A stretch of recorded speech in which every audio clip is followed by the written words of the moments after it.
Good morning everybody. നമ്മളിന്ന് പറയാൻ പോകുന്നത് അൺസൂപ്പർവൈസ്ഡ് ലേണിംഗ് മെത്തേഡ്സ് എന്തൊക്കെയാണെന്നാണ്.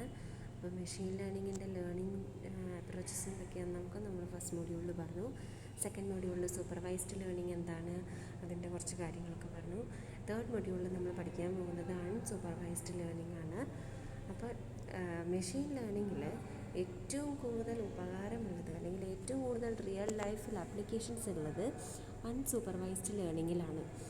അതെന്താണ് കാരണം എന്നുള്ളത് നമ്മൾ ക്ലാസ് എടുക്കുമ്പോൾ മനസ്സിലാവും. എന്തുകൊണ്ടാണെന്ന് വെച്ചാൽ സൂപ്പർവൈസ്ഡ് ലേണിങ്ങിൽ എന്താണ് സൂപ്പർവൈസ്ഡും അൺസൂപ്പർവൈസ്ഡ് ലേണിങ്ങും തമ്മിലുള്ള വ്യത്യാസം? സൂപ്പർവൈസ്ഡ് ലേണിങ്ങിൽ നമുക്കുള്ളത് ലേബിൾഡ് ഡാറ്റയാണ്, അല്ലേ? ലേബിൾ ചെയ്തിട്ടുള്ള ഡാറ്റയാണ്. അതുപോലെ തന്നെ ഇന്ന ഇൻപുട്ട് കൊടുത്താൽ ഇന്ന ഔട്ട്പുട്ട് വരുമെന്നുള്ളതിന് ഒരുപാട് ട്രെയിനിങ് ഡാറ്റ നമ്മുടെ കയ്യിലുണ്ട്. അപ്പോൾ അതുകൊണ്ട് തന്നെ ആദ്യം നമ്മളതിലൊരു ട്രെയിനിങ് എന്ന് പറയുന്ന ഒരു സെക്ഷൻ, ഒരു സ്റ്റേജ് നമ്മൾ മോഡൽ ചെയ്യുമ്പോൾ വരുന്നുണ്ട്, അല്ലേ? പക്ഷേ ഈ അൺസൂപ്പർവൈസ്ഡ് ലേണിംഗ് എന്ന് പറഞ്ഞാൽ അൺസൂപ്പർവൈസ്ഡ് ലേണിങ്ങിൽ ഒരിക്കലും നമ്മളുടെ കയ്യിൽ ഇനീഷ്യലി ഒരു ഡാറ്റയും ഇല്ല.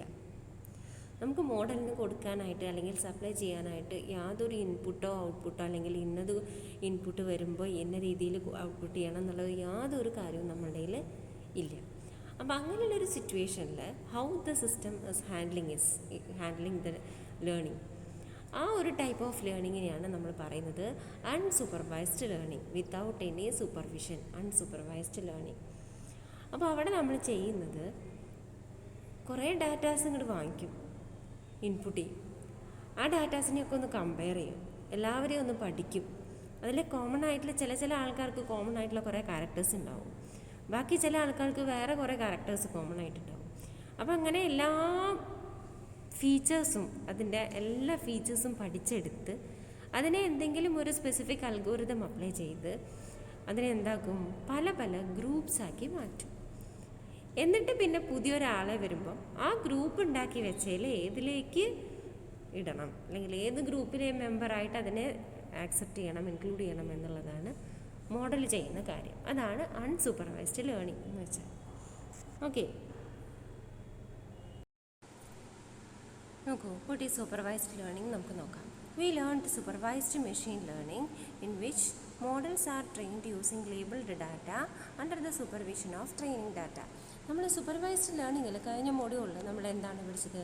അതിൽ ലേബിൾഡ് ഡാറ്റയാണ് ഉണ്ടാവുക. എന്തൊക്കെയാണ് ഇൻപുട്ട്, എന്താണ് ഔട്ട്പുട്ട്, എന്താണ് ഓരോ ഇൻപുട്ടിനും എന്താണ് ഔട്ട്പുട്ട് വരിക എന്നൊക്കെ അറിയാം.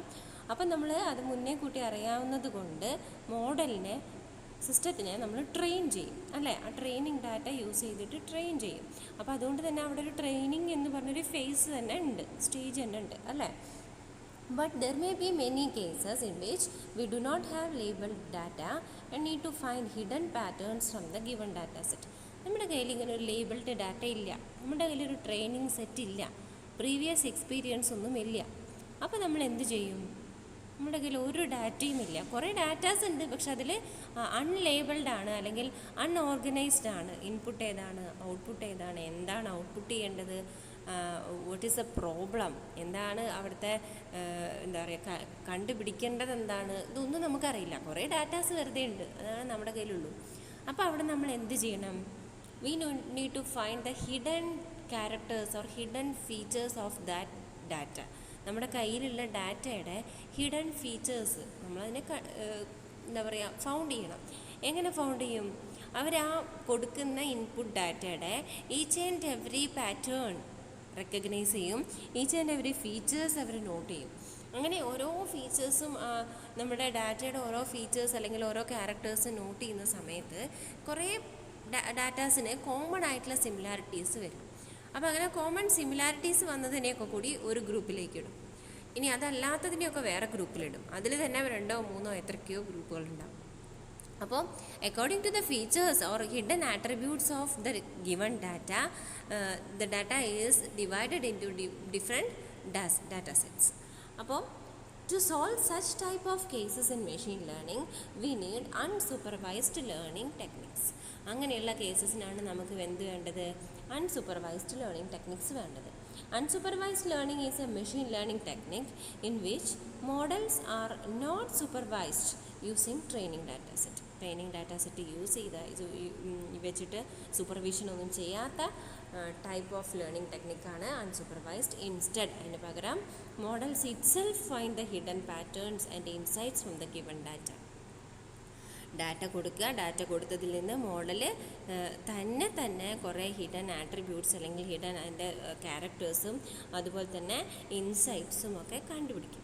It can be compared to learning which takes place in the human brain by learning new things. അതാണ് അവിടെ ഇത്രയും ഈ അൺസൂപ്പർവൈസ്ഡ് ലേണിംഗ് പോപ്പുലർ ആവാനുള്ള അല്ലെങ്കിൽ നമുക്ക് ഇമ്പോർട്ടൻ്റ് ആവാനുള്ള കാരണം how our brain learns from the surrounding എന്നുള്ളത് പോലെ തന്നെയാണ് അൺസൂപ്പർവൈസ്ഡ് ലേണിങ്ങും നടക്കുന്നത്. നമ്മളൊരു പുതിയ കാര്യങ്ങളെ എങ്ങനെയാണ് കണ്ട് പഠിക്കുക?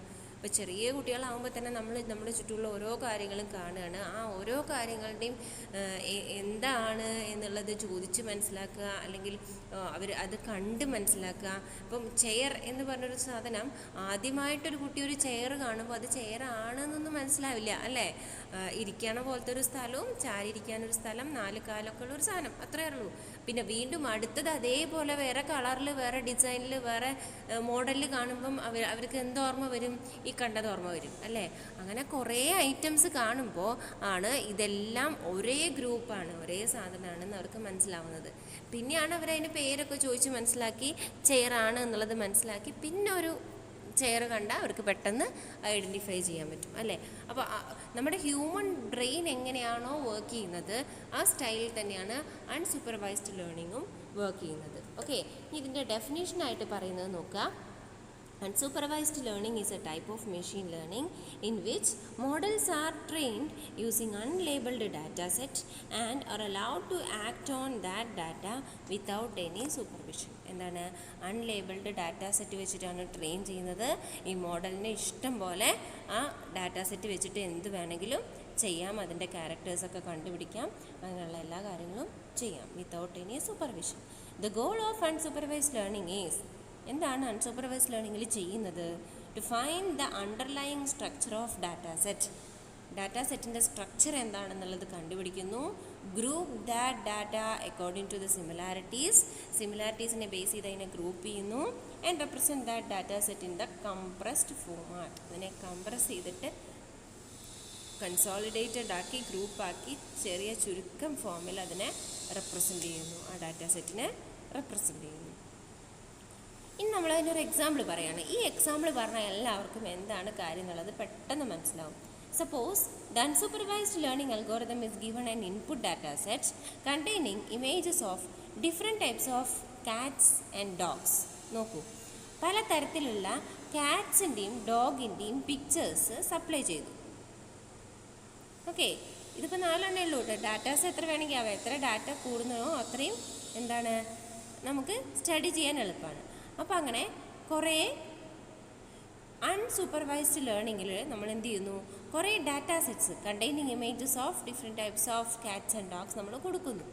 This algorithm is never trained upon the given data set, which means it does not have any idea about the features of the data set. അതായത് നമ്മൾ പറയുന്ന അൽഗോരിതത്തിന് അതുവരെ ആയിട്ടും ഇങ്ങനെയുള്ള ഡാറ്റാസ് ഒന്നും കിട്ടിയിട്ടില്ല. അതിൻ്റെ അർത്ഥം നമ്മൾ കൊടുക്കുന്ന ഡാറ്റാ സെറ്റിനെ പറ്റി ആ മോഡലിന് അല്ലെങ്കിൽ ആ അൽഗോരിതത്തിന് ഒന്നും തന്നെ അറിയില്ല. നമ്മൾ കുറേ ഫോട്ടോസ് കൊടുത്തു എന്ന് മാത്രം, കുറേ ഇമേജസ് കൊടുത്തു എന്ന് മാത്രം, അതിനെപ്പറ്റി ആ ഡാറ്റാ സെറ്റിന് ഒന്നും ആ മോഡലിന് ഒന്നും അറിയില്ല. Okay, the task of unsupervised learning algorithm is to identify the image features on their own. അവർ തന്നെ ആ അൽഗോരിതം യൂസ് ചെയ്തിട്ട് തന്നെ അല്ലെങ്കിൽ ആ മോഡൽ തന്നെ എന്ത് ചെയ്യുന്നു? അവർ സ്വന്തമായിട്ട് നമ്മൾ കൊടുക്കുന്ന ഡാറ്റാ സെറ്റിൻ്റെ ഫീച്ചേഴ്സിനെ ഐഡൻറ്റിഫൈ ചെയ്യുന്നു. Unsupervised learning algorithm will perform this task. ഇപ്പോൾ ഈ ഒരു എക്സാമ്പിളിൽ എന്താണ് ലേണിംഗ് ചെയ്യുന്നത്? By clustering the image data set into the groups according to the similarities between the images. ആ ഇമേജസ് തമ്മിലുള്ള സിമിലാരിറ്റീനെ ബേസ് ചെയ്തിട്ട് ആ പിക്ചേഴ്സിനെ അല്ലെങ്കിൽ ആ ഇമേജസിനെ ക്ലസ്റ്റേഴ്സ് ആക്കി മാറ്റുന്നു, ഗ്രൂപ്പ്സ് ആക്കി മാറ്റുന്നു. നോക്കൂ, എങ്ങനെ ഗ്രൂപ്പ്സ് ആക്കി? ഡോഗ്സിൻ്റെ ഇമേജസൊക്കെ ഒന്നിച്ചും കാറ്റ്സിൻ്റെ ഇമേജസൊക്കെ ഒന്നിച്ചും. അപ്പോൾ നോക്കാം, what is the input and what is the output. കണ്ടല്ലോ, എന്താണ് ഇൻപുട്ട് എന്താണ് ഔട്ട്പുട്ട് എന്നുള്ളത് നോക്കാം. ഓക്കെ, അപ്പോൾ ഇതാണ് എന്ത് അൺസൂപ്പർവൈസ്ഡ് ലേണിംഗ് എന്ന് പറയുന്നത്. ഇനി എന്താണ് why we use unsupervised learning? എന്തുകൊണ്ടാണ് നമ്മൾ നേരത്തെ പറഞ്ഞ കാര്യം തന്നെയാണ് അൺസൂപ്പർവൈസ്ഡ് ലേണിംഗ് യൂസ് ചെയ്യാനുള്ള കാരണങ്ങൾ, അതിൻ്റെ ഫീച്ചേഴ്സ് എന്തൊക്കെയാണ്? It's helpful to find useful insights from the data. ഒരു ഡാറ്റ കൊടുത്തു കഴിഞ്ഞാൽ അതിൻ്റെ ഇൻസൈറ്റ്സിനെ പഠിക്കാൻ ഏറ്റവും ബെറ്റർ ആയിട്ടുള്ള വഴി അൺസൂപ്പർവൈസ്ഡ് ലേണിംഗ് ആണ്. It is much similar as human learns to think by their own experiences. നമ്മൾ ഹ്യൂമണ് നമ്മുടെ എക്സ്പീരിയൻസിൽ നിന്ന് തിങ്ക് ചെയ്തിട്ട് സ്റ്റഡി ചെയ്യുന്ന പോലെ അല്ലെങ്കിൽ ലേൺ ചെയ്യുന്ന അതേപോലെയാണ്, which makes it closer to the real AI. അപ്പോൾ ശരിക്കും ഒരു ആർട്ടിഫിഷ്യൽ ഇൻ്റലിജൻസ് തന്നെയാണ് അവിടെ വരുന്നത്. നമ്മുടെ ബ്രെയിൻ വർക്ക് ചെയ്യുന്നത് പോലെ ഒരു മെഷീനെ വർക്ക് ചെയ്യിക്കുക എന്നുള്ളതാണ് എന്ത്? ആർട്ടിഫിഷ്യൽ ഇൻ്റലിജൻസ് അല്ലേ? നമ്മുടെ ഹ്യൂമൻ ഇൻ്റലിജൻസിൻ്റെ പ്രോപ്പർട്ടി ആർക്ക് കൊടുക്കുന്നു? മെഷീൻസിന് കൊടുക്കുന്നു. അതാണ് ആർട്ടിഫിഷ്യൽ ഇൻ്റലിജൻസ്. അതിൻ്റെ ഒരു ബ്രാഞ്ചാണ് എന്ത്?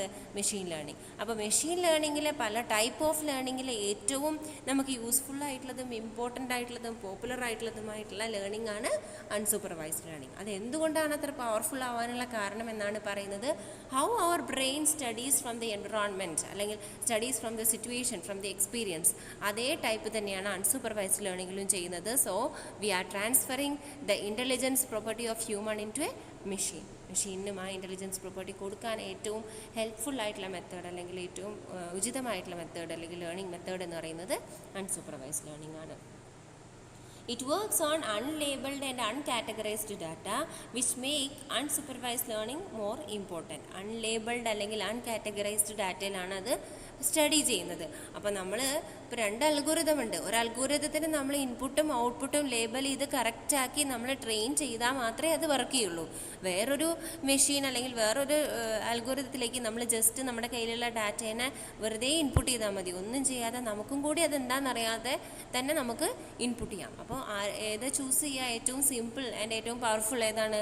അൺസൂപ്പർവൈസ്ഡ് ആണ്. അപ്പോൾ അൺലേബിൾഡ് ആൻഡ് അൺകാറ്റഗറൈസ്ഡ് ഡാറ്റയിൽ വർക്ക് ചെയ്യുന്നത് കൊണ്ട് അത് അത്രയും ഇമ്പോർട്ടൻ്റ് ആണ്. In the real world, we do not always have input data with the corresponding output to solve. So, to solve such cases, we need unsupervised learning. അതായത് real ലൈഫിൽ പലപ്പോഴും നമുക്ക് എല്ലാ ഇൻപുട്ട് ഡാറ്റയ്ക്കും ഔട്ട്പുട്ട് ഡാറ്റ ഉണ്ടായിരിക്കണമെന്ന് യാതൊരു നിർബന്ധവുമില്ല. എന്താണ് prediction ഉണ്ടാവുക എന്നുള്ളത് നമുക്ക് പ്രഡിക്റ്റ് ചെയ്യാൻ പറ്റാത്ത പല സിറ്റുവേഷനും ഉണ്ടാവും അല്ലേ? ഈ ഇന്ന ഇൻപുട്ട് കൊടുത്താൽ എന്ത് സംഭവിക്കും എന്ന് അറിയാത്ത ഒരുപാട് കാര്യങ്ങളുണ്ടാവും അല്ലേ? അപ്പോൾ അങ്ങനെയുള്ള സിറ്റുവേഷനിലൊക്കെ നമ്മൾ unsupervised learning it's very helpful. Okay, ഇനി വർക്കിംഗ് എങ്ങനെയാണ് അൺസൂപ്പർവൈസ്ഡ് ലേണിംഗ് വർക്ക് ചെയ്യുന്നത്? Here we have taken an unlabelled input data. നമ്മൾ ആദ്യം ചെയ്യുന്നത് ഒരു അൺലേബിൾഡ് ആയിട്ടുള്ള അൺകാറ്റഗറൈസ്ഡ് ആയിട്ടുള്ള ഇൻപുട്ട് ഡാറ്റ തന്നെ എടുക്കുന്നു. Which means it's not categorized and corresponding outputs are not also given. നമ്മളത് കാറ്റഗറൈസ് ചെയ്തിട്ടില്ല, അതിൻ്റെ ഔട്ട്പുട്ട് എന്താണെന്നുള്ളത് ഒപ്പം പറഞ്ഞിട്ടുമില്ല. Okay, now this unlabelled input data is fed into the machine learning model in order to train ചെയ്യാൻ വേണ്ടിയിട്ട് ഇതിനെ ഈ അൺലേബിൾഡ് ആൻഡ് അൺകാറ്റഗറൈസ്ഡ് ഡാറ്റേനെ മെഷീനിലേക്ക് ഇൻപുട്ട് ചെയ്ത് കൊടുക്കുന്നു, മെഷീൻ ലേണിംഗ് മോഡലിലേക്ക് ഇൻപുട്ട് ചെയ്ത് കൊടുക്കുന്നു. Firstly, it will interpret the raw data to find the hidden patterns from the data and then will apply suitable algorithms such as k-means clustering, decision tree algorithm etc. എന്താണ് ആദ്യം അത് ചെയ്യുന്നത്? എന്താ? ആ raw ഡാറ്റേനെ interpret ചെയ്യും. എന്താണ് interpret ചെയ്യുക എന്ന് പറഞ്ഞു കഴിഞ്ഞാൽ ഈച്ച് ലൈൻ ബൈ ലൈൻ അല്ലെങ്കിൽ ഈച്ച് വേർഡ് ബൈ വേർഡ് ആ കൊടുത്തിട്ടുള്ള ഡാറ്റയുടെ ഓരോ പാർട്ടും ഡിവൈഡ് ചെയ്ത് മുറിച്ച് സ്റ്റഡി ചെയ്യും. Okay, to find the hidden patterns from the data. നമുക്ക് നേരെ ഒരു ഡാറ്റയിൽ ആദ്യം ഡാറ്റ കാണുമ്പം അറിയാത്ത പല കാര്യങ്ങളും അതിനെ ഡിവൈഡ് ചെയ്ത് കഴിഞ്ഞാൽ അറിയാം. അപ്പോൾ സപ്പോസ് നമ്മളുടെ കൈ നിവർത്തി വെച്ചിരിക്കുന്ന നമ്മുടെ ഹാൻഡിൻ്റെ ഒരു പിക്ചറാണ് കൊടുത്തത്. ആ ടോട്ടൽ പിക്ചർ നോക്കിയാൽ നമുക്ക് അതിൻ്റെ ക്യാരക്ടേഴ്സ് ഒന്നും തന്നെ മനസ്സിലാവില്ല. ബട്ട് നമ്മളതിനെ ഡിവൈഡ് ചെയ്ത് ചെറിയ പോർഷൻസ് ആക്കി എന്ന് വിചാരിക്കുക. ആ പിക്ചറിനെ ഡിവൈഡ് ചെയ്ത് ചെറിയ പോർഷൻസ് ആക്കി മാറ്റിക്കഴിഞ്ഞാൽ ഓരോ നെയിലും എത്ര ഉണ്ട് എന്നുള്ളത് വരെ അല്ലെങ്കിൽ ഓരോ നെയിലിൻ്റെയും ലെങ്ത്ത്, വിഡ്ത്ത്, കളറ്, എന്തൊക്കെ പ്രോപ്പർട്ടീസ് സപ്പോസ് നമ്മൾ നിവർത്തി വെച്ചിരിക്കുകയാണെങ്കിൽ ഓരോ ലൈൻസ് നമ്മുടെ കൈയുടെ ഉള്ളിൽ ലൈനുകൾ ഉണ്ടാവില്ലേ, ഓരോ ലൈൻസ് എവിടെ തുടങ്ങുന്നു എവിടെ അവസാനിക്കുന്നു എന്നത് വരെ നമുക്ക് എന്ത് ചെയ്യാൻ പറ്റും? കണ്ടുപിടിക്കാൻ പറ്റും അല്ലേ? ഈച്ച് ആൻഡ് എവറി പാർട്ട് നമ്മൾ ഡിവൈഡ് ചെയ്ത് ഇമേജ് എൻക്രിപ്ഷൻ വഴിയോ അല്ലെങ്കിൽ എന്താ പറയുക ആ ഒരു പ്രോപ്പർട്ടീസ് എല്ലാം നമ്മൾ പഠിച്ചു കഴിഞ്ഞാൽ അതിൻ്റെ ഹിഡൻ ഫീച്ചേഴ്സ്, അതാണ് ഈ ഹിഡൻ ഫീച്ചേഴ്സ് എന്ന് പറയുന്ന വാക്കിൻ്റെ അർത്ഥം.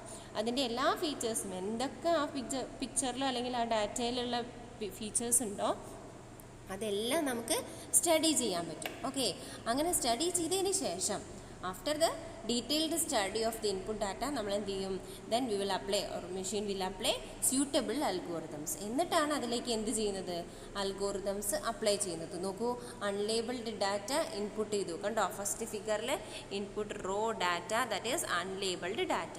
ആദ്യം അതിനെ നമ്മൾ ഇൻ്റർപ്രിറ്റ് ചെയ്യും. It will interpret the raw ഡാറ്റേനെ ഇൻ്റർപ്രിറ്റ് ചെയ്തതിന് ശേഷം അൽഗോറിതം അപ്ലൈ ചെയ്യും. ഓക്കെ, അങ്ങനെയുള്ള കുറേ അൽഗോറിതംസ് ആണ് അൺസൂപ്പർവൈസ്ഡ് ലേണിംഗ് അൽഗോറിതംസ് അല്ലെങ്കിൽ അൺസൂപ്പർവൈസ്ഡ് ലേണിംഗ് ടെക്നിക്സ് എന്നൊക്കെ പറഞ്ഞിട്ട് നമ്മൾ കുറേ പേരുകൾ പഠിക്കുന്നത്. അതിലത്തെ ഒരു എക്സാമ്പിളാണ് K means clustering, decision tree algorithm.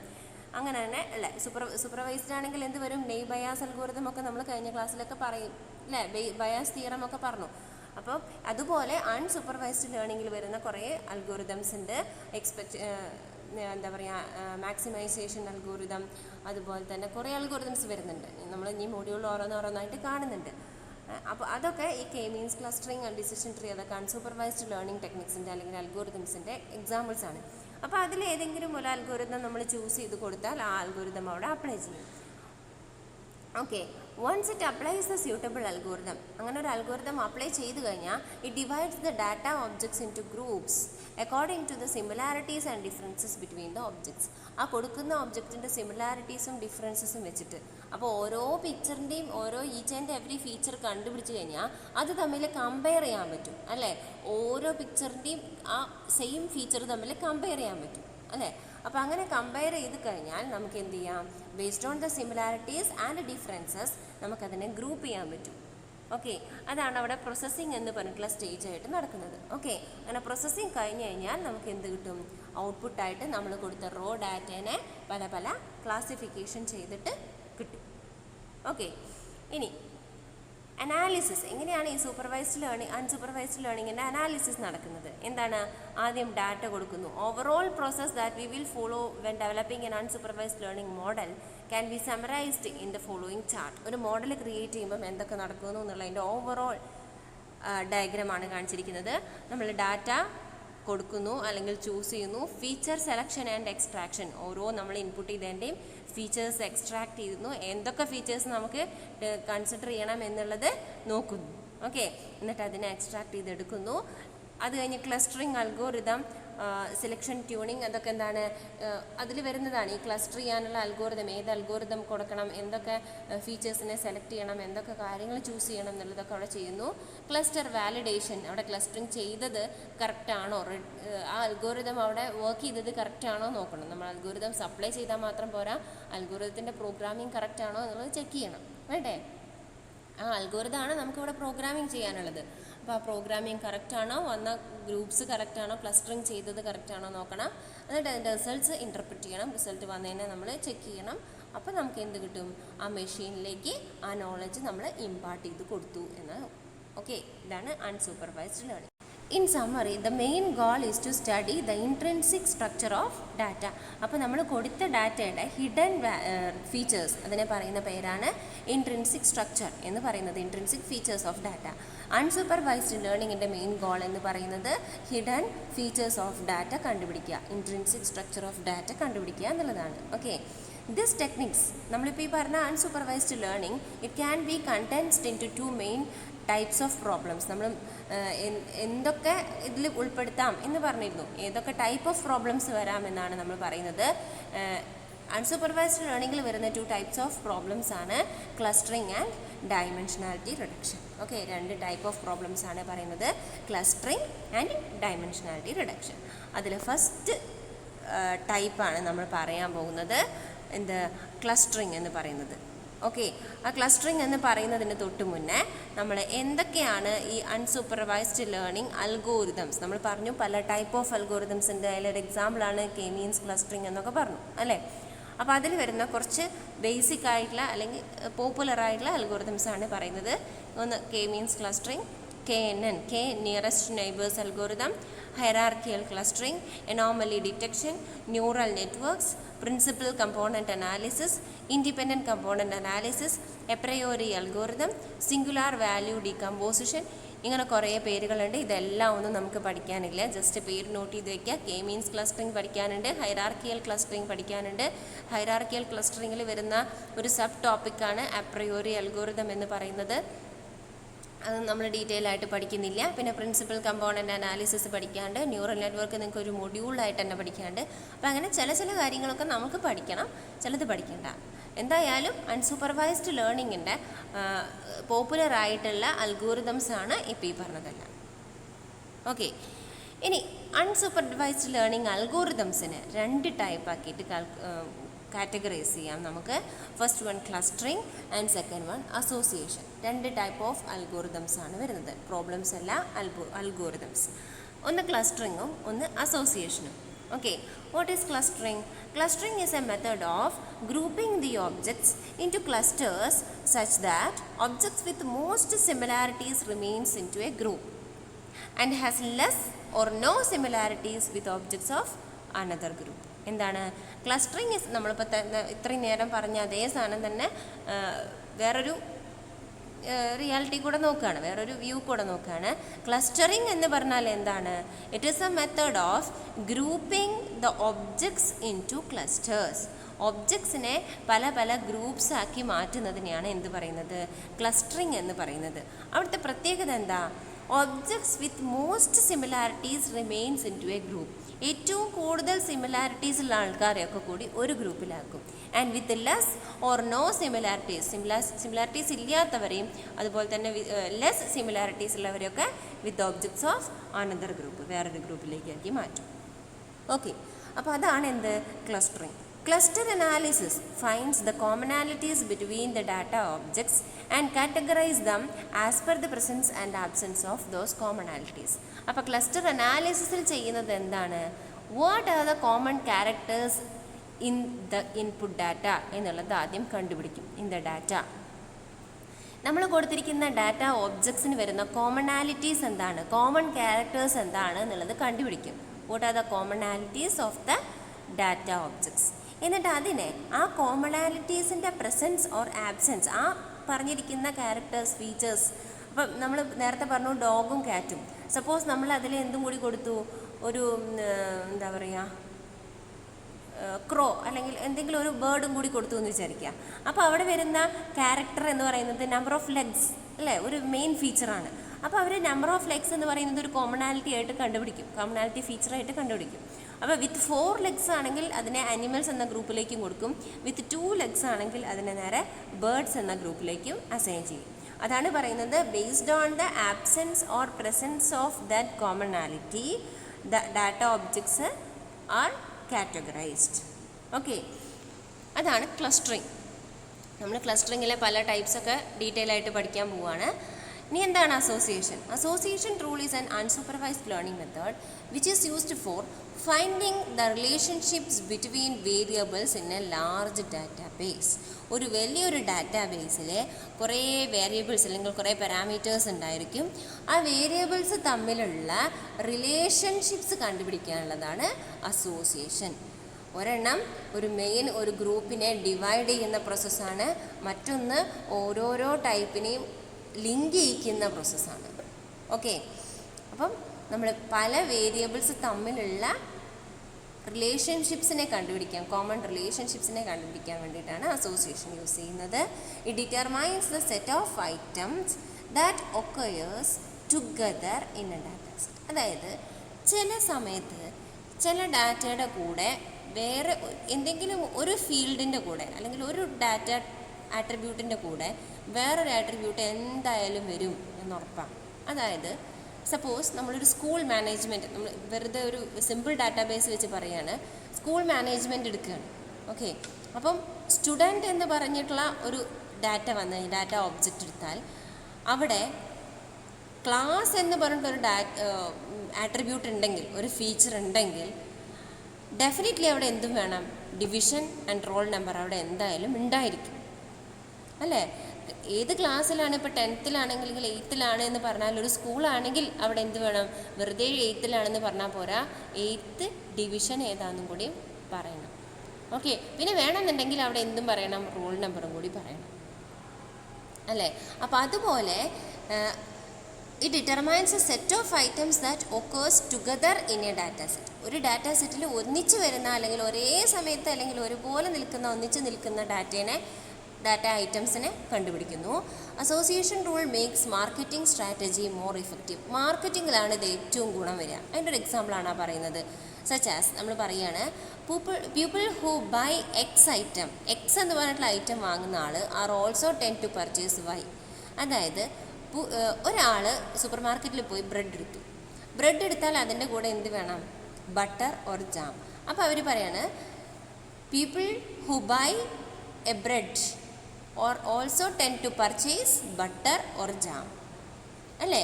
അപ്പോൾ അവരവിടെ റിലേഷൻഷിപ്പ് കണ്ടുപിടിച്ചു പോയി. ആര് തമ്മിൽ, എക്സും വൈയും തമ്മിൽ, ബ്രെഡും ബട്ടർ ആൻഡ് ജാമും തമ്മിൽ, ബട്ടർ ഓർ ജാമും തമ്മിൽ. Okay, a typical example of association rule is market basket analysis.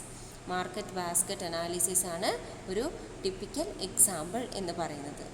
Okay, അതാണ് അസോസിയേഷൻ. ക്ലസ്റ്ററിങ്ങും association, 2 types of supervised unsupervised learning algorithm.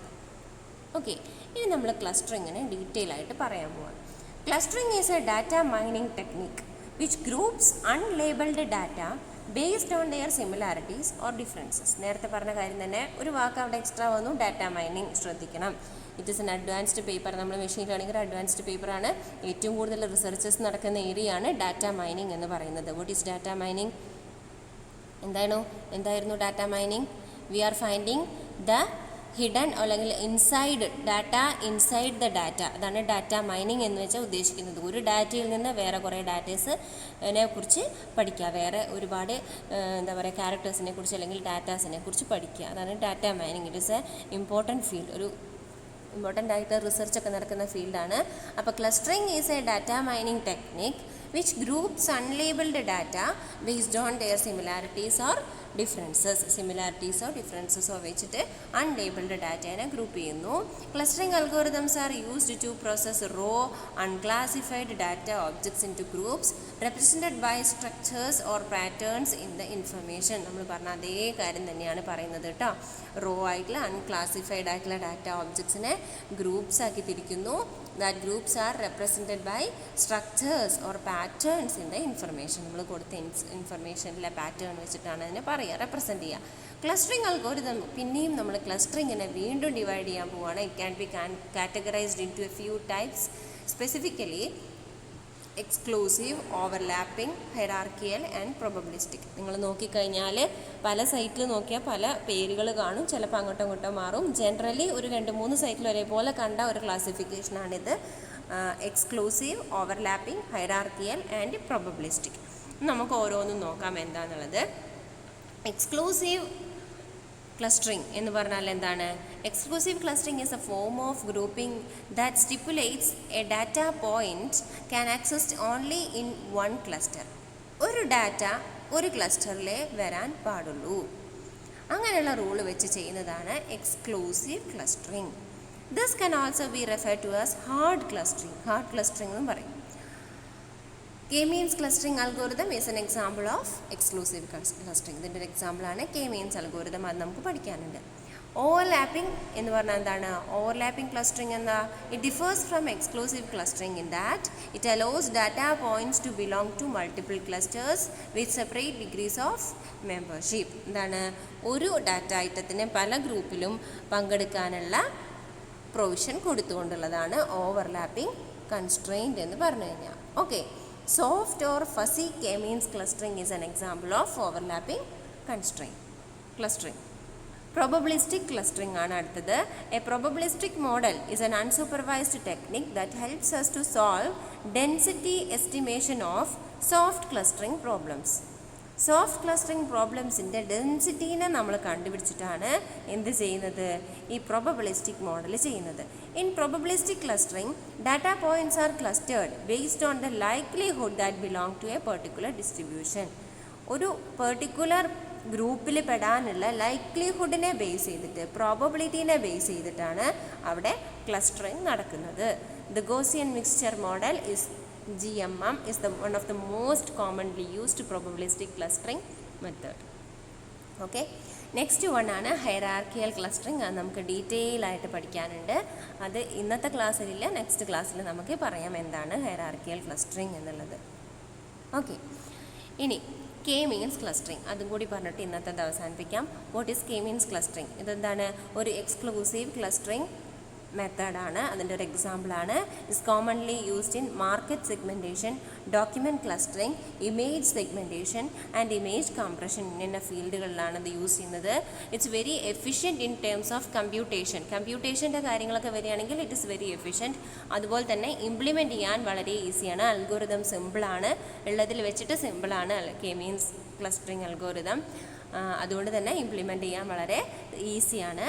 ഇനി അതിൻ്റെ ഡിസഡ്വാൻറ്റേജസ് എന്തൊക്കെയാണെന്ന് വെച്ചാൽ it's not effective in identifying classes in groups that are spherically distributed. Spherically distributed എന്ന് വെച്ചാൽ ഉദ്ദേശിക്കുന്നത് it is not a linear distribution എന്ന് മാത്രമേ പറയുന്നുള്ളൂ. f(x) അല്ലെങ്കിൽ ഫംഗ്ഷൻ ഓഫ് എക്സ് എന്ന് പറഞ്ഞ് നമ്മളൊരു ഡാറ്റേനെ കൊടുക്കുമ്പോൾ ലീനിയർ ഡിസ്ട്രിബ്യൂഷൻ ഇല്ല, ലീനിയർ ഫങ്ഷൻസ് അല്ല വരുന്നത്. ഓക്കെ, അതുകൊണ്ടാണ് സ്പെറിക്കലി ഡിസ്ട്രിബ്യൂട്ടഡ് എന്ന് പറയുന്നത്. അങ്ങനെയുള്ള കേസുകൾ വരുമ്പോൾ ഇത് അത്ര ആപ്ലിക്കബിൾ അല്ല, എഫക്റ്റീവ് അല്ല. Random selection of initial centroids may make some outputs to be different. അതായത് നമ്മളിവിടെ സെൻട്രോയിഡ് എന്ന് പറഞ്ഞിട്ടുള്ള ഒരു ഡാറ്റേനെ നമ്മൾ ചൂസ് ചെയ്യുകയാണ് ചെയ്യുന്നത്. അപ്പോൾ ആ ചൂസ് ചെയ്യുന്നതിനനുസരിച്ച് റാൻഡം സെലക്ഷൻ, അപ്പോൾ ഇനീഷ്യൽ സെൻട്രോയിഡിനെ ചൂസ് ചെയ്യുന്നതിനനുസരിച്ച് ചില ഔട്ട്പുട്ട് ഡിഫറെൻ്റായി വരാനുള്ള സാധ്യത ഉണ്ട്. This may affect the entire algorithm process. അപ്പോൾ മൊത്തം അൽഗോരിതത്തിനെ അത് ബാധിക്കും. എന്താണ് കെ മീൻസ് ക്ലസ്റ്ററിങ് അൽഗോരിതം? നോക്കാം. Data points are assigned into K groups where K represents the number of clusters based on the distance from each group centroid. അതായത് നമ്മൾ മൊത്തം ഡാറ്റ പോയിൻറ്റ്സിനെ കെ ഗ്രൂപ്പ്സ് ആക്കിയിട്ട് ഡിവൈഡ് ചെയ്തു. K എന്ന് പറയുന്നത് എന്താ? Number of clusters based on the distance from each group centroid. ഓരോ ഗ്രൂപ്പിനും ഓരോ സെൻട്രോയിഡ് ഉണ്ടാവും. ആ സെൻട്രോയിഡ് വെച്ചിട്ട് വരുന്ന ഡിസ്റ്റൻസ് ബേസ് ചെയ്തിട്ട് എത്ര ക്ലസ്റ്റേഴ്സ് ഉണ്ട് എന്നുള്ളതാണ് എന്ത് കെ എന്ന് പറയുന്നത്. Okay, K means number of clusters or number of groups. Data points closest to a given centroid will be clustered under the same category. അപ്പോൾ നമ്മൾ ആദ്യം ഇവിടെ ചെയ്യുന്നത് ഒരു ഗ്രാഫാണ്. നമ്മുടെ മനസ്സിലൊരു ഗ്രാഫ് കണ്ടുപിടിക്കുക. ആ ഗ്രാഫിൽ കുറേ പോയിൻറ്റ്സ്, ഡാറ്റ പോയിൻറ്റ്സ് പോയിൻ്റ് ചെയ്തിട്ടുണ്ട്. കുറേ ഡാറ്റാസിനെ നമ്മൾ പോയിൻ്റ് ചെയ്ത് വെച്ചിട്ടുണ്ട്. ഓക്കെ, അപ്പോൾ അതിങ്ങനെ ചെതറി കിടക്കുകയാണെന്ന് വിചാരിക്കുക. നമ്മളതിനെ ഗ്രൂപ്പ് ചെയ്യാൻ വേണ്ടി കുറേ സെൻട്രോയിഡുകളെ അവിടെ ഇവിടെയായിട്ട്, ഇപ്പോൾ ഒരു 4 ഗ്രൂപ്പ്സാണ് നമ്മൾ ആക്കേണ്ടത് എന്നുണ്ടെങ്കിൽ 4 സൈഡിലും ഓരോ സെൻട്രോയിഡ് നമ്മൾ ചൂസ് ചെയ്യും. ഓക്കെ, ആ സെൻട്രോയിഡിൻ്റെ ഏറ്റവും അടുത്ത് കിടക്കുന്ന പോയിൻറ്റ്സ് എല്ലാം, ഡാറ്റ പോയിൻറ്റ്സ് എല്ലാം കൂടി ഒരു ക്ലസ്റ്റർ ആക്കും. അതാണ് പറയുന്നത് data points closest to a given centroid will be clustered under the same category. അപ്പോൾ അതിനെല്ലാം കൂടി ഒരു കാറ്റഗറി ആക്കി മാറ്റും. A larger k value will be indicative of smaller groupings with more granularity, whereas a smaller k value will have larger groupings and less granularity. എന്താ പറയുന്നത്? k value എത്ര എണ്ണമുണ്ട്, എത്ര ക്ലസ്റ്റേഴ്സ് ഉണ്ട് എന്നതിനനുസരിച്ച് അവിടെ ഗ്രാനുലാരിറ്റിയും ഗ്രൂപ്പിൻ്റെ സൈസും വ്യത്യാസം വരും. സപ്പോസ് ഒരു 50 ഡാറ്റ പോയിൻറ്റ്സ് ആണ് നമുക്കുള്ളത്. അതിൽ നമ്മൾ വിചാരിക്കുന്നത് 5 ക്ലസ്റ്റേഴ്സ് ആക്കി മാറ്റാനാണ്. അപ്പോൾ എന്ത് ചെയ്യും? അവിടെ 5 ക്ലസ്റ്റേഴ്സ് ഉണ്ടാവും. ഓൺ ആൻ ആവറേജ് ഓരോ ക്ലസ്റ്ററിലും 10 ഡാറ്റാസ് ഉണ്ടാവും അല്ലേ? അപ്പോൾ അവിടെ അതിനനുസരിച്ചിട്ട് ഗ്രാനുലാരിറ്റി എന്ന് പറഞ്ഞാൽ ഓരോ ക്ലസ്റ്ററിലുമുള്ള നമ്പർ ഓഫ് ഡാറ്റ പോയിൻറ്റ്സ് ആണ് ഗ്രാനുലാരിറ്റി എന്ന് പറയുന്നത്. ഓക്കെ, അപ്പോൾ അവിടെ മോർ ഗ്രാനുലാരിറ്റി, അതായത് ഒരു ക്ലസ്റ്ററിലുള്ള ആൾക്കാരുടെ എണ്ണം കൂടുക എപ്പോഴാണ്? ഗ്രൂപ്പിൻ്റെ സൈസ് കൂടുമ്പോഴാണ് അല്ലേ? ക്ലസ്റ്ററിൻ്റെ സൈസ് കൂടുമ്പോൾ അവിടെ അതിലുള്ള മെമ്പേഴ്സിൻ്റെ എണ്ണവും കൂടും. ബട്ട് അപ്പോൾ അവിടെ എന്ത് ചെയ്യും? സ്മോളർ ഗ്രൂപ്പിങ്സ് ആയിരിക്കും, നമ്പേഴ്സ് കുറയും അല്ലേ? ഈ കെ വാല്യൂ എന്താ പറയുക, സ്മോളർ ആണെന്നുണ്ടെങ്കിൽ ചെറിയൊരു, ഇപ്പം ഈ 50 എണ്ണത്തിനെ നമ്മൾ 2 ഗ്രൂപ്പിൽ ആക്കണുള്ളൂ എന്നുണ്ടെങ്കിൽ ഓരോന്നിലും എന്ത് വരുന്നുണ്ട്? 25 ഡാറ്റ പോയിൻറ്റ്സ് ആവറേജ് വരും. അപ്പോൾ അവിടെ ലാർജർ ഗ്രൂപ്പിങ്സും ആണ്, ലെസ് ഗ്രാനുലാരിറ്റിയാണ്. ഓക്കെ, അതാണ് അവിടെ പറയുന്നത്. കെ വാല്യൂവിനനുസരിച്ച് നമുക്ക് ഗ്രാനുലാരിറ്റി ഗ്രൂപ്പിൻ്റെ സൈസും ഒക്കെ പറയാൻ പറ്റും, എത്ര ഗ്രൂപ്പ്സ് ഉണ്ട് എന്നുള്ളതിനനുസരിച്ചിട്ട്. ഓക്കെ, ഇനി എന്താണ് അൽഗോരിതം എന്ന് പറയാം. Okay, choose the value of K, that is the number of desired clusters. അതായത് നമ്പർ ഓഫ് ക്ലസ്റ്റേഴ്സ് കെ എന്ന് പറയുന്നത് ആ ഫ്ലോ ചാർട്ടിൽ നോക്കാം. We can choose the optimal value of K through 3 primary methods. 3 method വെച്ചിട്ടാണ് അത് ചെയ്യുന്നത്. Field knowledge, business decision and elbow method. ഒന്നും നമുക്ക് പഠിക്കാനില്ല, ജസ്റ്റ് വായിച്ചു കിട്ടാൽ മതി. അപ്പം ആദ്യം വാല്യൂ കെ എന്ന് പറഞ്ഞിട്ടുള്ളൊരു വാല്യൂ ചൂസ് ചെയ്യുക. പിന്നെ select K number of cluster centroids randomly ഈ കെ എത്രയാണോ ചൂസ് ചെയ്തത് അത്രയും സെൻട്രോയിഡുകളെ ചൂസ് ചെയ്യുക. അതാണ് നെക്സ്റ്റ് സ്റ്റെപ്പ്, സെൻട്രോയിഡ് എന്ന് പറഞ്ഞ് കൊടുത്തിരിക്കുന്നത്. Okay, use the Euclidean distance between the centroids and data points to assign every data point to the closest cluster. ഓരോ ഡാറ്റ പോയിൻറ്റിൻ്റെയും ഏറ്റവും അടുത്ത് കിടക്കുന്ന സെൻട്രോയിഡ് ഏതാണ് എന്നുള്ളത് കണ്ടുപിടിക്കുക. അങ്ങനെ കണ്ടുപിടിക്കാനുള്ള ഒരു മെത്തേഡാണ് യുക്ലീഡിയൻ ഡിസ്റ്റൻസ് എന്ന് പറയുന്നത്. ഓക്കെ, അതാണ് യുക്ലീഡിയൻ ഡിസ്റ്റൻസ് എന്ന് പറയുന്നത്. Distance between centroids and data points. അത് എല്ലാ ഡാറ്റ പോയിൻറ്റ്സിൻ്റെയും ഡിസ്റ്റൻസ് കണ്ടു കഴിഞ്ഞാൽ, ഓരോ സെൻട്രോയിഡിലേക്കും എല്ലാ ഡിസ്റ്റൻസ് കണ്ടു കഴിഞ്ഞാൽ അത് മിനിമം ഡിസ്റ്റൻസ് എടുത്ത് ഏറ്റവും അടുത്ത് കിടക്കുന്ന സെൻട്രോയിഡ് ഏതാണോ അതിലേക്ക് ഗ്രൂപ്പ് ചെയ്യാം. Recalculate the centres of all clusters. അപ്പം നമുക്ക് എന്ത് ചെയ്യും, അവസാനം ക്ലസ്റ്ററിങ് കഴിഞ്ഞ് കഴിഞ്ഞാൽ സെൻറ്റേഴ്സ് വീണ്ടും അതിന്ന് ഒരു സെൻട്രോയിഡിനെ അല്ലെങ്കിൽ ഒരു സെൻറ്റർ വാല്യൂവിനെ കണ്ടുപിടിക്കുക. As an average of data points have been assign to each of them. ഓരോന്നിനും കിട്ടിയിട്ടുള്ള ഡാറ്റ പോയിൻറ്റ്സിൻ്റെ ആവറേജ് എടുത്ത് നോക്കിയാൽ അറിയാൻ പറ്റും. Okay, steps 3 and 4 should be repeated until there is no further change. ഇതിങ്ങനെ ആദ്യം നമ്മൾ റാൻഡംലി ചൂസ് ചെയ്യുകയാണ്, എന്തിനെ, സെൻട്രോയിഡിനെ അല്ലേ. എന്നിട്ട് ക്ലസ്റ്റർ ചെയ്ത് കഴിഞ്ഞാൽ ആ ക്ലസ്റ്റർ ചെയ്തതിൽ നിന്ന് പിന്നെയും ഒരു സെൻട്രോയിഡ് നമ്മൾ കണ്ടുപിടിക്കണം. ഓരോ ഗ്രൂപ്പിനും ഓരോ സെൻട്രോയിഡ് കണ്ടുപിടിക്കണം. അപ്പോൾ കണ്ടുപിടിച്ച സെൻട്രോയിഡും നമ്മൾ ചൂസ് ചെയ്ത സെൻട്രോയിഡും തമ്മിൽ വ്യത്യാസം ഉണ്ടാവും, കാരണം നമ്മൾ കാൽക്കുലേഷൻസ് കറക്റ്റ് അല്ല. പിന്നെ വീണ്ടും അതിനെന്ത് ചെയ്യും, ഗ്രൂപ്പ് ചെയ്യും. വീണ്ടും ഇതേപോലെ ക്ലസ്റ്റർ ചെയ്യും, ഈ പുതിയൊരു ക്ലസ്റ്റർ കിട്ടും, ചില ഡാറ്റാസ് അങ്ങോട്ടും കൂടെ ഒക്കെ മാറും. അപ്പോൾ വീണ്ടും ഒരു പുതിയ സെൻട്രോയിഡ് കണ്ടുപിടിക്കും. അപ്പോൾ തേർഡ് സ്റ്റെപ്പിൽ വരുന്ന സെൻട്രോയിഡും സെക്കൻഡ് സ്റ്റെപ്പിൽ വരുന്ന സെൻട്രോയിഡും വ്യത്യാസം ഉണ്ടാവും അല്ലേ. അങ്ങനെ റിപ്പീറ്റഡ്ലി ചെയ്ത് അവസാനം ഈ സെൻട്രോയിഡ് മാറാത്ത ഒരു സിറ്റുവേഷൻ വരും. നമ്മൾ എത്ര തവണ റിപ്പീറ്റഡ്ലി ചെയ്താലും സെൻട്രോയിഡിന് മാറ്റം വരാത്ത സിറ്റുവേഷൻ വന്നാൽ അവിടെയാണ് ഹൈലി സാച്ചുറേറ്റഡ് ആയി അല്ലെങ്കിൽ കറക്റ്റായി എന്ന് നമ്മൾ പറയാൻ പറ്റും. അവിടെ വെച്ചിട്ട് നമ്മൾ എന്തും ചെയ്യും, ഈ അൽഗോരിതം സ്റ്റോപ്പ് ചെയ്യും. ഓക്കെ, ഇതാണ് കെ മീൻസ് ക്ലസ്റ്ററിങ് എന്ന് പറഞ്ഞാൽ ഉദ്ദേശിക്കുന്നത്. എല്ലാവർക്കും മനസ്സിലായി എന്ന് വിചാരിക്കണം. ഓക്കെ, അപ്പോൾ ഇതാണ് നമ്മുടെ ഇന്നത്തെ ക്ലാസ്. നമ്മൾ ഇന്ന് എന്തൊക്കെ പറഞ്ഞു, അൺസൂപ്പർവൈസ്ഡ് ലേണിംഗ് എന്താണ്, അതിൽ വരുന്ന കാര്യങ്ങൾ എന്തൊക്കെയാണ്, അതിൻ്റെ ടൈപ്സ്, അൽഗോരിതംസ് എത്ര ടൈപ്പാണുള്ളത്, എന്താണ് അതിൻ്റെ അനാലിസിസ് പ്രോസസ്സ്, എന്താണ് അൺസൂപ്പർവൈസ്ഡ് ലേണിങ്ങിൽ എന്താണ് ചെയ്യുന്നത്, ഇതൊക്കെ പറഞ്ഞു. അതിലത്തെ ഒരു ഡിവിഷനാണ് എന്ത്, ക്ലസ്റ്ററിങ് എന്ന് നമ്മൾ പറഞ്ഞത്. ക്ലസ്റ്ററിങ്ങിൽ നമ്മൾ എന്താ പറഞ്ഞത്, എത്ര ടൈപ്സ് ക്ലസ്റ്ററിങ്ങും അസോസിയേഷനും പറഞ്ഞു, ടൈപ്സ് ഓഫ് ക്ലസ്റ്ററിങ് പറഞ്ഞു. അതിലത്തെ ഫസ്റ്റ് എക്സ്ക്ലൂസീവ് ക്ലസ്റ്ററിങ്ങിലത്തെ ഒരു എക്സാമ്പിളാണ് കെ മീൻസ് ക്ലസ്റ്ററിങ്. അതെന്താണെന്നുള്ളത് പറഞ്ഞു, ഇതിൻ്റെ അൽഗോരിതം പറഞ്ഞു. ഓക്കെ, ഇത്രയും കാര്യങ്ങൾ ക്ലാസ് കേൾക്കുക, നിങ്ങളൊന്ന് സ്വയം പഠിക്കുക, എന്തെങ്കിലും ഡൗട്ട് ഉണ്ടെങ്കിൽ ചോദിക്കുക. Okay, thank you.